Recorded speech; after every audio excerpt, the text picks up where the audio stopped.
Susana Marzano Paz, pasado, presente y desafíos del Plan 94, Marta Aberberg. Antes de empezar, voy a hacer brevemente unos pequeños agradecimientos a los que han podido hacer esto posible, porque, bueno, simplemente para nombrarlos y tenerlos presentes, y me gustaría que en este momento traje una lista para no saltarme nadie. Simplemente los voy a nombrar. A María José por haber hecho toda la parte del diseño gráfico, Sandra, Carlas, Marcos, Guillermo, Fernando, a Patricia, a Laura, a Noemí, a Nicolás, que algunos no están ahora todavía, pero están por llegar por diferentes razones, a Jonathan, ¿sí?, que tan desinteresadamente nos ayudó con todo lo del sonido, bueno, Selva, Eduardo y demás. Algunos han ayudado desde su trabajo y porque era parte de sus funciones, porque les pagan para eso, como a mí, por ejemplo. ¿Sí? Digamos que yo no estoy tan desinteresadamente, digamos que era parte de mi trabajo, pero a todos igual, de todas maneras, el agradecimiento porque pusieron muchísimo de sí para que esto se haga realidad. ¿Sí? Y muchísimos que desinteresadamente y por razones con un espíritu, digamos, de entrega total, dedicaron muchísimas horas y tiempo y demás cosas, dinero y demás, para que esto se hiciera posible. Y a todos, muchísimas gracias, y a ustedes por también dar un poco de ese tiempo que hoy en día nadie tiene, y para estar acá y pasar este rato en compañía, digamos. Bien, para no ir más, digamos que ayer tuvimos una jornada súper maravillosa, con unas charlas que fueron como unos paseos, ¿sí?, como un navegar en el pasado súper genial, del cual no voy a volver, pero simplemente por si alguno no estaba, simplemente voy a hacer algunos punteos de algunas cositas, porque esas charlas generan tantas cosas para pensar que probablemente pasen meses y ahí igualmente sigamos reflexionando en algunas cosas, ¿sí? Se hablaron de tantas cosas, por ejemplo, Ana, que nos habló acerca de que nadie se salva solo, y hizo un recorrido histórico, ¿sí? Luego Anaí, que nos trajo un poco citas con una de Kierkegaard, y nos hizo reflexionar un montón sobre temas que tienen que ver más con el trasfondo de todo esto. Pero bueno, digamos que no voy a entrar demasiado a hacerla larga, simplemente fue algo súper emocional, y agradezco mucho a todos los que participaron. Y bueno, simplemente esperar que hoy tengamos un encuentro, ¿sí?, tan agradable, ¿sí?, y cordial como ayer, y simplemente eso. Y luego darle la palabra al que quería agradecer en particular, que fue uno de los artífices de esto y uno de los más importantes, que es Gastón Cortés, ¿sí? Y muchas gracias por estar acá.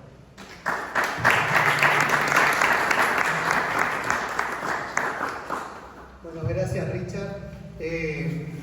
Nos llegaron unas palabras, vieron que ayer había un momento para autoridades, vieron, algunos estaban ayer y otros no llegaron, pero comentarles que nos llegaron unas palabras de Manuel Oroño y de Sandra Peña, ¿sí?, que les paso a leer. Ante la realización del Congreso de Educación de Jóvenes y Adultos Susana Marzano Paz, en conmemoración de los 30 años del Plan 94, la Dirección General de Educación Secundaria saluda y celebra este encuentro, que invita a detenernos un instante para mirar la educación con otros ojos, con la ternura de quien confía en su poder transformador en la educación que queremos y necesitamos para nuestro tiempo.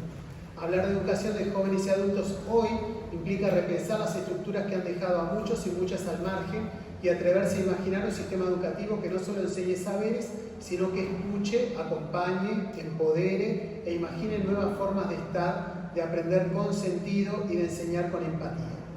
Reunirnos para pensar la educación desde estas perspectivas es reafirmar que cada estudiante, cada docente, cada comunidad educativa merece ser protagonista de un sistema que garantice oportunidades reales y una educación basada en la equidad que abra puertas hacia horizontes más libres. En tiempos de grandes desafíos sociales y culturales, donde el individualismo y la competencia se presentan como las únicas soluciones, es nuestra obligación que la educación se piense como un derecho humano fundamental, reconociendo la diversidad como una fuente de riqueza y no como un obstáculo. Cuando la educación se concibe así, se vuelve un acto profundamente humano, reconoce las diferencias, valora las trayectorias y abre caminos para que cada persona pueda desplegar su voz y su proyecto de vida. Esperamos que esta instancia haya sido un impulso para seguir fortaleciendo redes, compartir saberes y soñar una educación pública que garantice derechos, promueva la justicia social y entienda las diferencias como una fuente para la creación colectiva. Esto nos hacía llegar Manuel Oroño y Sandra Peña para la apertura del Congreso. Y bueno, les planteamos ayer, y la idea es retomarlo hoy, la intención es por allí generar unas instancias de diálogo, de conversación.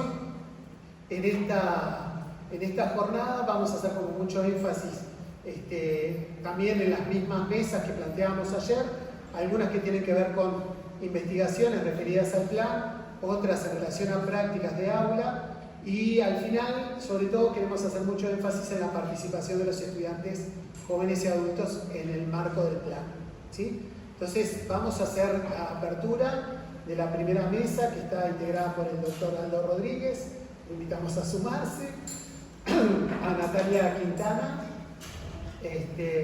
y a Gabriela Rosadilla, que nos van a estar acompañando, y luego vamos a abrir un espacio de diálogo.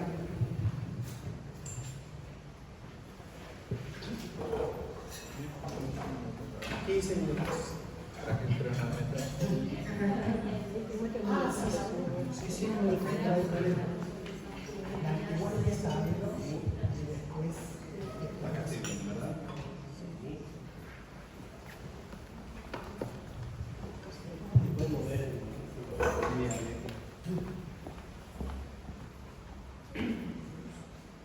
¿Podemos empezar?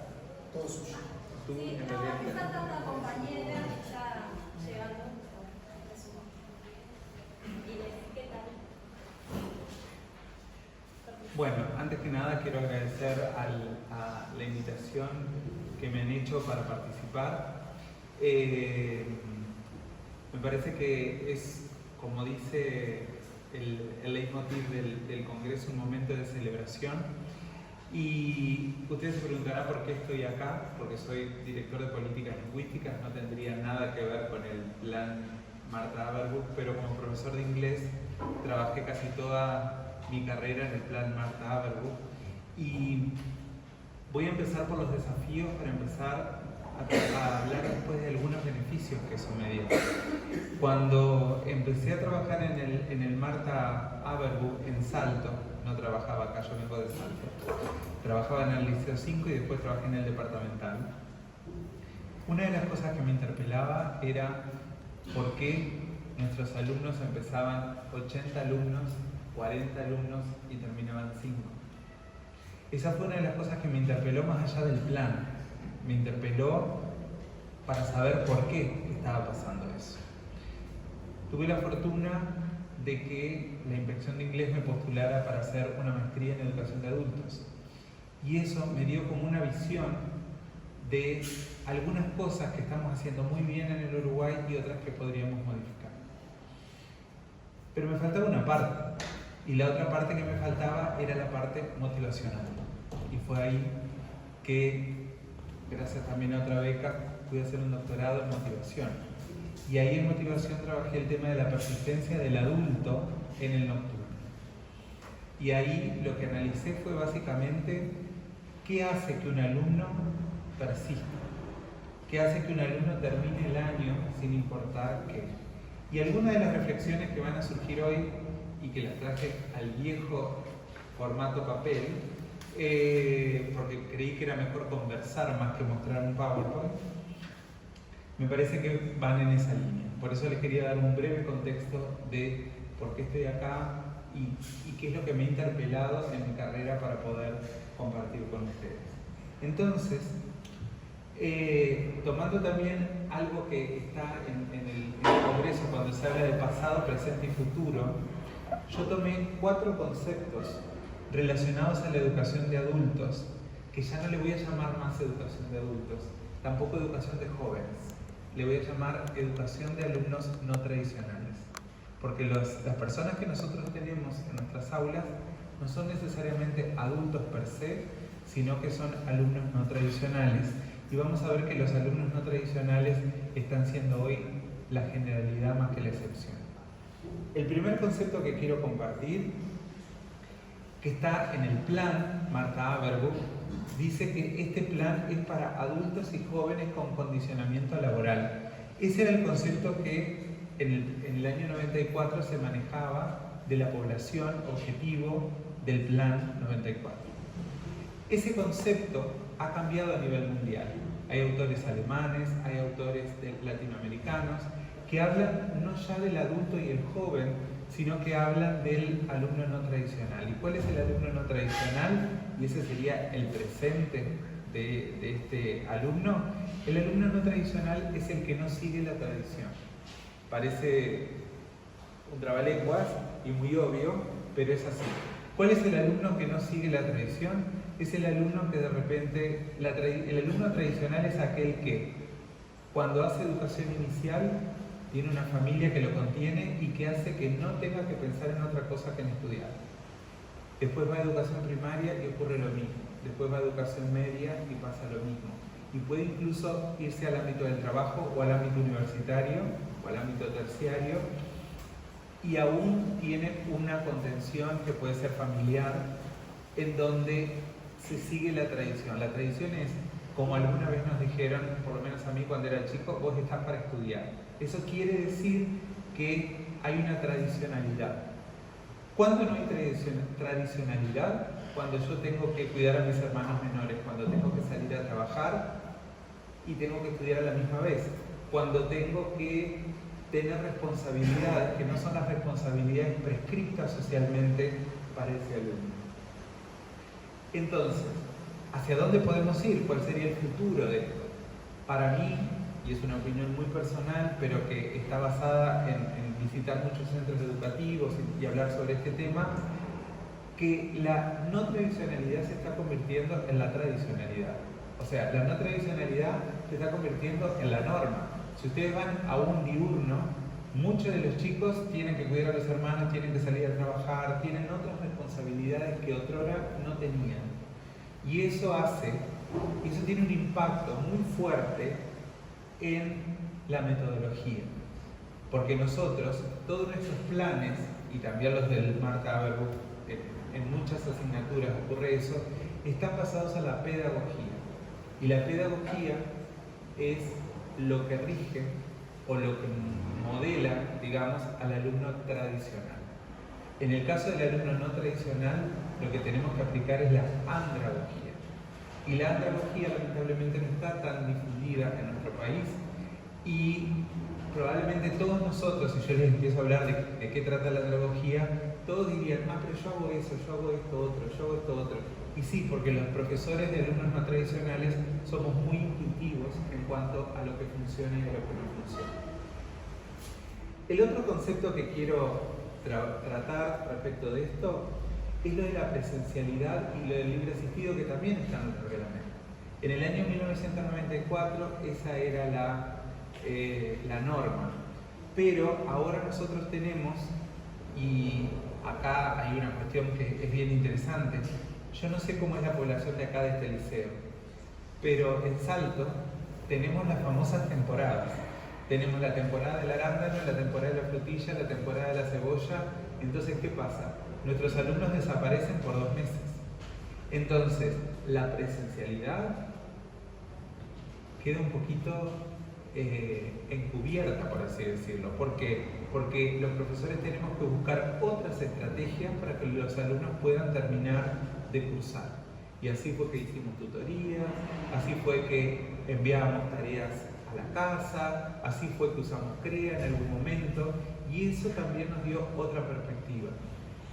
Obviamente que la pandemia también nos interpeló a este nivel, y creo que las enseñanzas que nos quedaron de ahí tendrían que ir hacia el futuro. Nada, esto es solamente un análisis de este tema. En cuanto a las temáticas similares de los programas, es lo que les decía hace un momento, están basados en la pedagogía y no en la andragogía. Entonces, por ejemplo, más tarde va a hablar Guillermo Pereira, va a hablar sobre enseñanza basada en proyectos y en problemas. Claramente esa es una metodología apropiada para el adulto. ¿Por qué? Porque cuando yo trabajo en un proyecto, que generalmente está basado en un problema que yo detecto, cuando cualquiera de nosotros tenemos un problema, ¿qué conocimiento utilizamos primero? La experiencia. Y la experiencia para el alumno no tradicional es fundamental. ¿Por qué? Porque la experiencia para un alumno no tradicional siempre es verdadera. Porque como es una experiencia y como es lo que yo viví, entonces para mí es verdadero. Obviamente que la interacción con el otro puede surgir que para ese caso concreto no sea 100% verdadera, o que aprenda en ese intercambio otras cosas que no formaron parte de esa experiencia. Pero el uso de la experiencia es la base de la andragogía. Y esto tiene que ver con otro tema que tiene que ver con los famosos círculos del sujeto. Ustedes saben que todos los seres humanos tenemos 2 círculos imaginarios, que son el círculo personal y el círculo académico. En un alumno tradicional, el círculo personal es pequeño y el círculo académico es grande, por eso estamos para estudiar. Porque en realidad lo más importante es lo académico, lo más importante es estudiar. En el alumno no tradicional, que es el que todos nosotros tenemos en las aulas, ocurre el inverso. Lo académico es más chico que lo personal. Porque, por ejemplo, si una persona tiene a los hijos enfermos, no viene.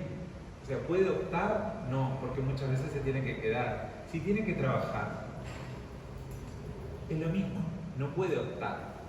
Entonces, el círculo personal en un alumno no tradicional es extremadamente poderoso. Y eso, ¿por qué lo vinculé con el tema de la metodología? Lo vinculé con el tema de la metodología porque cuando uno plantea temas que el alumno no puede visualizar en la práctica, el alumno los desecha mentalmente. Y como los desecha mentalmente, poco a poco empezamos a perder a ese alumno. ¿Y por qué lo empezamos a perder? Porque hay un principio de base en el alumno no tradicional, y más en el alumno nuestro, en el alumno que concurre a un turno nocturno o a un liceo de extra edad. Y es que ya pasó por una experiencia de fracaso. Porque por más que el alumno no lo diga, el haber fracasado en la enseñanza tradicional es una experiencia de fracaso. Entonces necesita determinadas acciones de parte del docente para que su autoestima se eleve, para que sienta que puede lograrlo, que puede hacerlo y de esa manera poder persistir. El alumno que no persiste es porque no puede entender el objetivo claro, no puede entender por qué está. Si ustedes le preguntan a los alumnos a los primeros días de clase por qué están ahí, muchos no saben por qué están ahí. Saben que tienen que estudiar, pero no tienen a veces muy claro el por qué. Por lo menos eso es lo que me ha pasado a mí y lo hablo desde este lado. Y esto tiene directa conexión con el tema de la evaluación. Cuando el plan Marta Averbuch se creó en el 94, el tema de la evaluación se pensó para que fueran evaluaciones en periodos cortos para que los alumnos no desertaran. Por eso es que se semestralizó, por eso es que se hicieron un primer parcial y un segundo parcial, para que si daban un primer parcial no tuvieran que dar todo el curso de vuelta. Bueno, hubo muchas cosas que tienen una filosofía extremadamente poderosa y rica y que celebramos desde el punto de vista de la educación de adultos. Sin embargo, también hay una parte que tiene como un efecto boomerang. Y el efecto boomerang que tiene es lo que les decía recién. Si una persona pasó por experiencias de fracaso, a veces puede pasar de que los niveles de evaluación que tenemos acá, que son varios, pueden resultar como algo perjudicial. Ahora, ¿qué es lo interesante de todo esto? Que el plan, ya sea el Marta Averbuch o cualquier otro, pero en este caso estamos en el Marta, tiene docentes. Y los docentes somos los que hacemos que un plan funcione mejor. Entonces, han habido muchísimos formatos que han tornado la evaluación del Marta Averbuch más amigable. Por ejemplo, recién mencioné que Guillermo va a hablar de aprendizaje basado en proyectos. Nosotros, en inglés, una de las cosas que hicimos fue que los parciales fueran un proyecto. Entonces, lo trabajamos en clase, le dimos tiempo a los alumnos, pudieron practicar en clase, entonces eso hace que el alumno tenga otra preparación y otro tiempo para poder preparar eso. Otro de los aspectos de lo que quería compartir hoy, y me quedan 2 minutos, es el fomento de la autoeficacia. Yo les decía hoy que cuando tenemos un alumno no tradicional, una de las cosas que ocurre es que tenemos que tener muy en cuenta el tema motivacional. La autoeficacia es uno de los constructos de la motivación intrínseca. ¿Y qué quiere decir que es un constructo de la motivación intrínseca? Que es uno de los que tiene la llave para abrir la motivación, para que el alumno se motive de manera intrínseca. Y esa autoeficacia se logra cuando el alumno se da cuenta de que puede, cuando realiza una actividad y ve que la puede hacer, cuando después realiza otra actividad y ve que la puede hacer. Y eso va de la mano con el pensamiento andragógico, porque en la andragogía yo debería sentarme con mi alumno y decirle, bueno, esta semana el objetivo va a ser que participes una vez en clase, por ejemplo. Cuando el alumno participa, planteo otro objetivo, ir planteando objetivos intermedios, objetivos cortos, objetivos que le hagan poco a poco volver a tener esa confianza que en algún punto la perdió por las experiencias negativas que tuvo. También, por eso hablaba de los objetivos cortos, del acompañamiento andragógico, porque la andragogía no quiere decir guiar al alumno, como es la pedagogía, es acompañar, o sea que hay una relación de una pseudo coordinación entre el docente y el alumno. También nunca hagan un apunte con letra 11 que no lo puedan leer después. Después, plantear metas concretas y finalmente valorar el proceso de la adquisición. Y eso me parece que es muy importante. ¿Qué quiere decir valorar el proceso de la adquisición? A veces no importa tanto el producto, sino que importa el proceso. Hay un caso concreto que me gustaría compartir con ustedes. Hace mucho tiempo yo tuve 4º año y el proyecto final se llamaba Mi héroe sin capa. Entonces tenía en ese cuarto un alumno que tenía problemas de modulación, no podía hablar siquiera en español, tenía dificultades. Y cuando practicamos el proyecto, él hizo todo su esfuerzo para poder decirlo. Entonces mi planteamiento frente al proyecto fue, el que elabora el proyecto y lo presenta en clase ya tiene 6.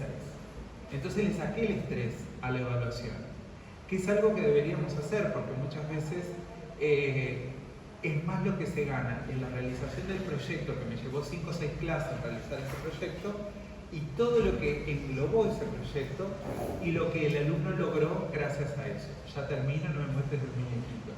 Y todo esto que les acabo de mencionar ayuda con la persistencia. La persistencia, dice Angela Duckworth, que es una especialista en lo que se llama el concepto de grit, que está en inglés, pero es como la tenacidad férrea, es cuando uno persiste sin importar los obstáculos que se le presentan. ¿Qué dice ella que necesito? Necesito objetivos claros, necesito saber a dónde voy y necesito explicitar todo lo que tengo para compartir. Y en este explicitar, yo hace un tiempo atrás, también en cuarto año, fue parte de mi tesis, hice una dinámica que se llamaba la dinámica del globo aerostático, en donde dibujábamos un globo aerostático y ponían en el primer círculo por qué estaban ahí, en el segundo cuáles eran los apoyos y en el tercer círculo del globo aerostático cuál era el objetivo a largo plazo. En la canasta los desafíos. A propósito, porque al ser la canasta tan chica, tenían que realmente pensar cuál era el desafío que tenían. Y eso lo que me demostró es que con el correr de las semanas, porque lo íbamos revisitando, digamos, ese proyecto, las personas se iban dando cuenta cuáles eran los apoyos, por qué estaban ahí, y eso hace que expliciten los objetivos educativos. Así que bueno, esto era lo que quería compartir con ustedes hoy, y viene una de mis compañeras.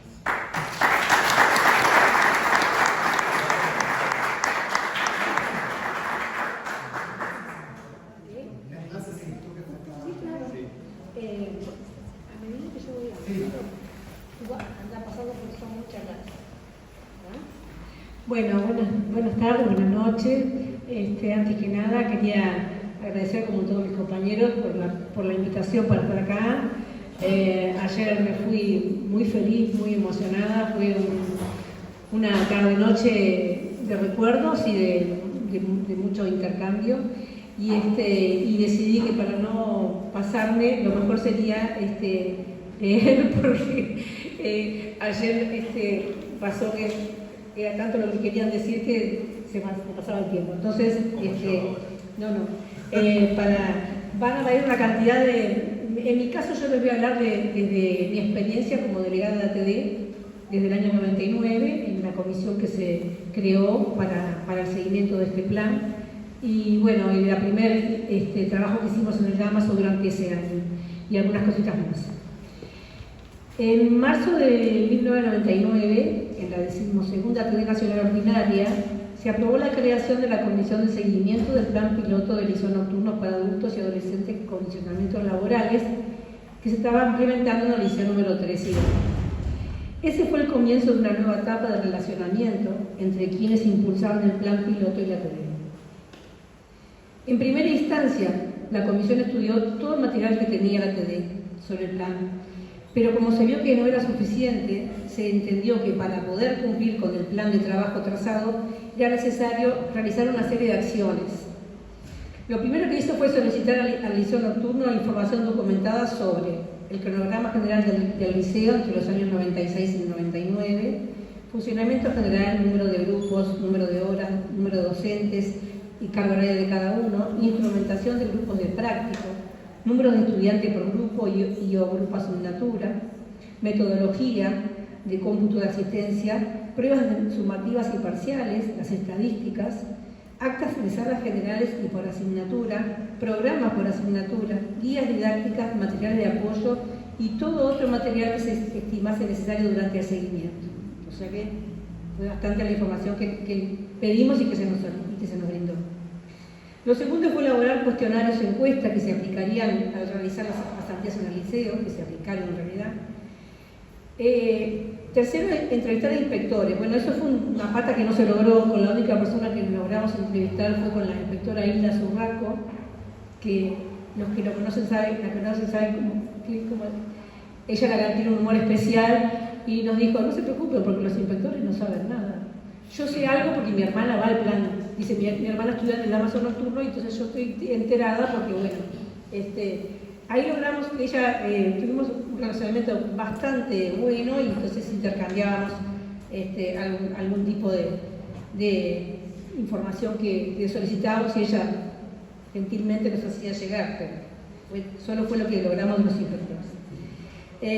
Cuarto, realizar el estudio comparativo entre los objetivos del marco teórico de la ATD para este proyecto y lo que se estaba implementando en la experiencia piloto del IDAE. Quinto, analizar y procesar toda la información. Y sexto, elaborar conclusiones y propuestas. Como instrumento de trabajo, como ya dije anteriormente, elegimos realizar entrevistas y encuestas y pasantías para poder recoger toda la información y los aportes de los actores directamente involucrados, estudiantes, docentes, secretaría, o sea, Susana, la secretaria, adscritos y equipo de dirección. Obviamente no éramos meros observadores ni cuantificadores de la experiencia, sino que estábamos involucrados porque éramos docentes. Pero el hecho de no trabajar en el plan nos daba cierta objetividad, por decirlo así. Se realizaron 21 visitas al turno nocturno del liceo número 3, se asistió a las salas generales y a exámenes. Con respecto a las encuestas y entrevistas, se hizo hincapié en las innovaciones curriculares, de las que hablamos ayer exhaustivamente, y las innovaciones didácticas que representaban el plan. Se realizaron 89 encuestas a alumnos y 25 encuestas a docentes. Al analizarlas, se evidenció que el 91% de los encuestados tenía conocimiento de las innovaciones que se estaban implementando. Ahí Gastón está mostrando, esto está escaneado de lo que fue el material del año 99, o sea, todo lo que eran las encuestas, estudiantes y docentes, y también cuando se hizo todo el tema de los resultados. Esto es todo lo que les voy a decir, todos saben de cosas que decían ellos, ¿no? La inscripción de los estudiantes estaba muy bien organizada, se realizaba en 2 etapas. Primero, los futuros estudiantes concurrían a una charla informativa a cargo de integrantes del equipo de dirección, la secretaria Susana Marzano, adscritos y docentes. Luego se procedía a la inscripción administrativa.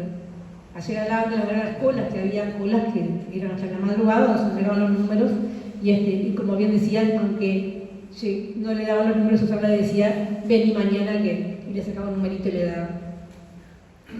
Esta modalidad de inscripción, obviamente informada y personalizada, no era posible cuando el estudiante se inscribía tardíamente. O sea, si iba a inscribir en un liceo, no conseguía horas, lugar, iba al Damaso, que siempre le conseguía el lugar, pero le faltaba esa parte. Los estudiantes destacaban como aspectos positivos los cursos de nivelación, por la necesidad de actualización y formación, las pruebas parciales, por la aprobación parcial de los cursos, la semipresencialidad que les permitía continuar estudiando sin perder la calidad de reglamentados. En aquel momento no existía la semestralización, la existencia de los grupos de asignatura, por la posibilidad de elegir el horario y evitar las horas puente, las horas de apoyo que les permitían reforzar conceptos, los ayudaban a preparar las pruebas, les proporcionaban técnicas de estudio y pautas para la presentación de trabajo, y algo que destacaban era la posibilidad de participar como estudiantes en la elaboración del plan. En el momento de elegir las horas, los docentes no eran informados que estaban eligiendo un plan diferente, y era el equipo de dirección, Susana, y el equipo de adscripción que informaban a los docentes en la primera sala general y por asignatura, y esto era un inconveniente para los docentes que eligían las horas una vez comenzados los cursos. En aquel momento, en el año 99, algo más del 50% de los profesores estaban trabajando desde hacía 3 años en el liceo, desde que se trasladó al Liceo 1, y algunos ya venían trabajando desde el Liceo Rodó. El resto se repartía casi en partes iguales entre los que venían trabajando con el año 99 era de su segundo año, y los que eran nuevos en el año 99. La gran mayoría de los docentes eran efectivos.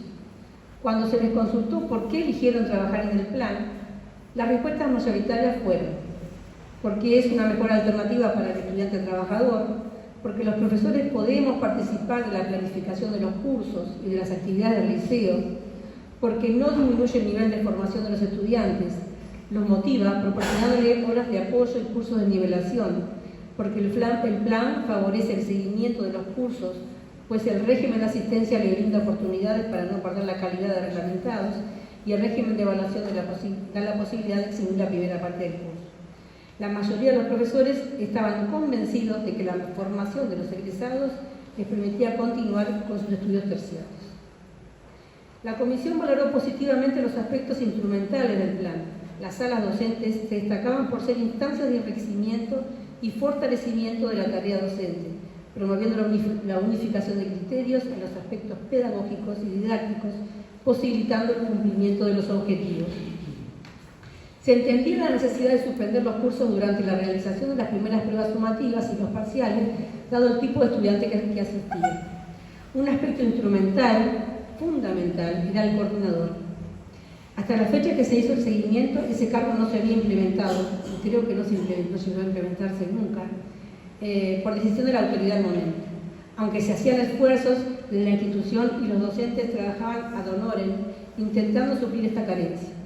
Entre otras funciones, el coordinador debía transmitir la información sobre el plan a los estudiantes y a los docentes y actuar como un nexo y ser un referente.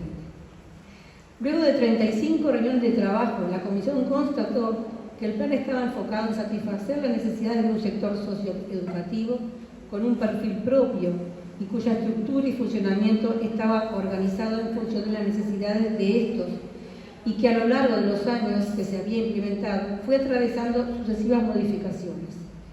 Reafirmó la necesidad de búsqueda y perfeccionamiento de planes humanistas e integradores que permitan igualar las oportunidades, reconociendo la existencia de desigualdades y profundizando la democratización de la educación secundaria. Se mencionó especialmente la dedicación y entrega de los docentes del liceo número 3 nocturno y del número 1 nocturno, que posibilitaron la concreción y madurez de la experiencia piloto en momentos en que se cuestionaba la ética docente. Se destacó la importancia fundamental de las salas docentes que posibilitaron la implementación, adecuación y enriquecimiento del plan. Se entendía imprescindible la extensión del plan con las recomendaciones emergentes del trabajo realizado por la comisión, pues, si bien se entendía que era una experiencia con principios educativos indiscutibles, debía ser aplicada en otros liceos nocturnos para demostrar su idoneidad. También se solicitó la creación de más liceos nocturnos y no más turnos nocturnos en todo el país, porque se entendía, por lo que también lo dijo ayer Esteban, que el liceo nocturno tiene características que no la tienen los diurnos, y entonces el hecho de ser un cuarto turno generaba inconvenientes. Ya todos sabemos que la falta de materiales, imagínense en el año 99, o sea, ahora no hay acceso a muchas cosas, en el 99 era peor. Se lo dice una persona de quinto que trabajó del año 2000 en el nocturno del DAMS. La reducción y cierre de los liceos nocturnos y de los turnos nocturnos desconoció la realidad de miles de personas que tenían necesidad de culminar los estudios secundarios. Este informe, que les resumí ahora, porque es un informe muy largo, lo presentó la ATD, la 13ª ATD Nacional, que fue en marzo del 2000, el año 2000. Pero en febrero del año 2000, las autoridades en aquel momento CES habían aprobado la circular 2420. La circular 2420 se llamaba Proyecto de Normas de Funcionamiento de Bachillerato y Reglamento de Evaluación y Pasaje de Grado para Estudiantes Extraedad y adolescentes con condicionamientos laborales, que en realidad distaba mucho de lo que se venía implementando en el Damaso nocturno. Esa circular nunca se implementó en el Damaso nocturno. El Damaso nocturno siguió implementando lo que venía implementando. Como decía ayer Julio y varios compañeros, el Damaso Arturo y Susana se las ingeniaban para batallar y seguir implementando lo que ellos estaban implementando. Ahora voy a hacer un poquito más de historia, voy a ir un poquito más del año 99. ¿Cómo estoy en el tiempo? El trabajo de la comisión de la TD fue el punto de partida de un nuevo relacionamiento entre el Consejo de Educación Secundaria, yo sigo diciendo el Consejo de Educación Secundaria, el Liceo número 3 nocturno y la TD. En el año 2001 se conformó la Comisión de Seguimiento y Evaluación del Plan para Adultos y Adolescentes con Condicionamientos Laborales en la órbita del Consejo, integrada por la inspectora Mariana Iradundí, Susana Marzano y 2 delegados de la Asamblea Nacional, Fernando Arleo y quien les habla, Gabriela Rosadilla. Esta comisión era la encargada de elevar al Consejo el pedido de implementación de la experiencia en los liceos que elevara la solicitud del plan. Pero esta solicitud no se hacía porque sí. Había un protocolo que se tenía que cumplir, y era que los liceos hacían llegar a la comisión su deseo de implementar el plan. La comisión iba hasta el liceo, si era del interior, se iba al interior, se reunía con los docentes, con el equipo de dirección, con los administrativos y con los estudiantes. Se les explicaba en qué consistía el plan. Una vez que la comisión se iba, se hacían salas de estudiantes y salas de docentes, votaban si querían implementar el plan. Una vez que se llegaba esa decisión del liceo, la comisión elevaba esa solicitud y entonces el plan se implementaba, pero era a conciencia, no era así porque se antojaba y le voy a poner este plan. Fueron instancias enriquecedoras y los liceos que lo implementaban con legislación lo hacían teniendo conocimiento de lo que iban a implementar. En varias oportunidades, docentes del Damaso nocturno también acompañaron a la comisión. Durante ese proceso se siguió batallando desde el Damaso para implementar la modalidad libre asistido, que no era autorizada por secundaria, pero sí por el CODICE autorizaba su implementación en instituciones privadas, en liceos privados. En el año 2003, en el marco de la ATD Nacional, en la ciudad de Trinidad, la Comisión de Nocturno recibió la visita de la inspectora Zurraco, que estaba preocupada por las tensiones que habían entre la circular 2420 y en lo que se estaba implementando en el Damaso. Se generó un rico intercambio en esa comisión, hubo mucho debate, se le explicó por qué la circular no era correcta y que no reflejaba lo que se estaba haciendo en el Damaso.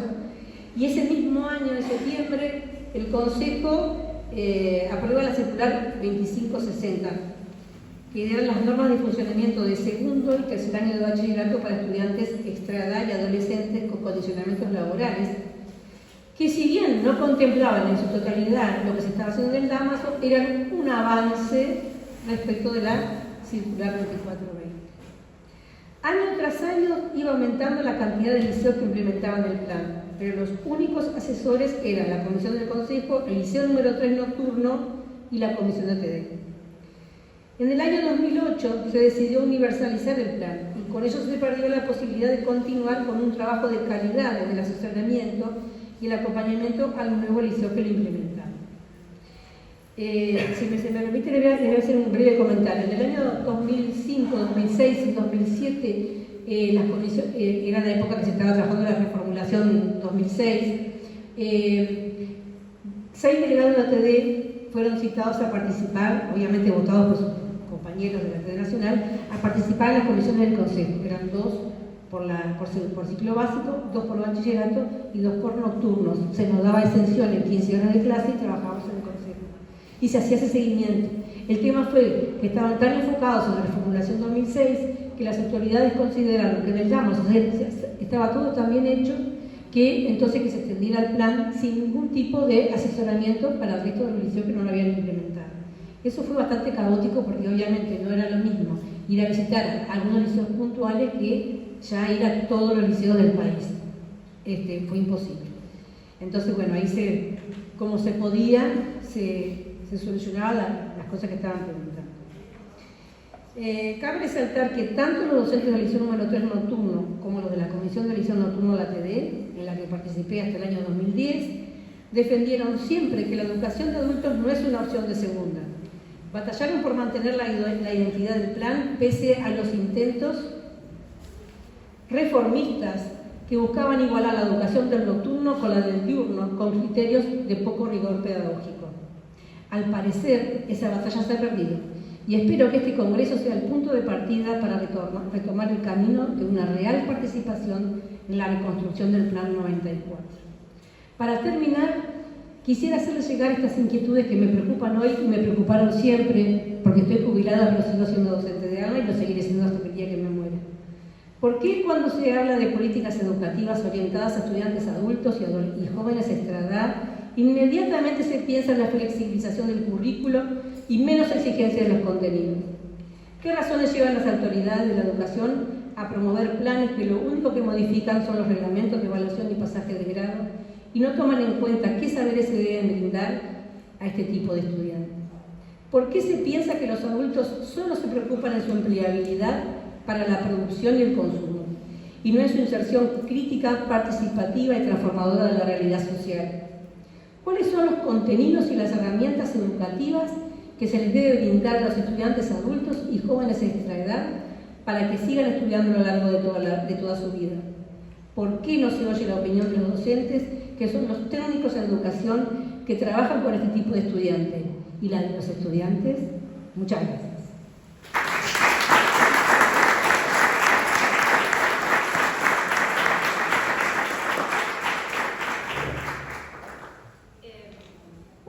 Voy a llamar a mi compañera Inés.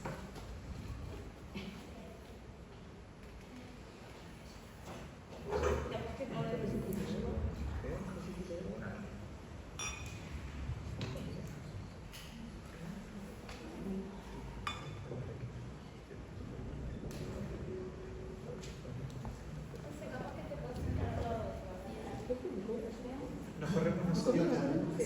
Acá apareció una silla. Nos corremos un poquito.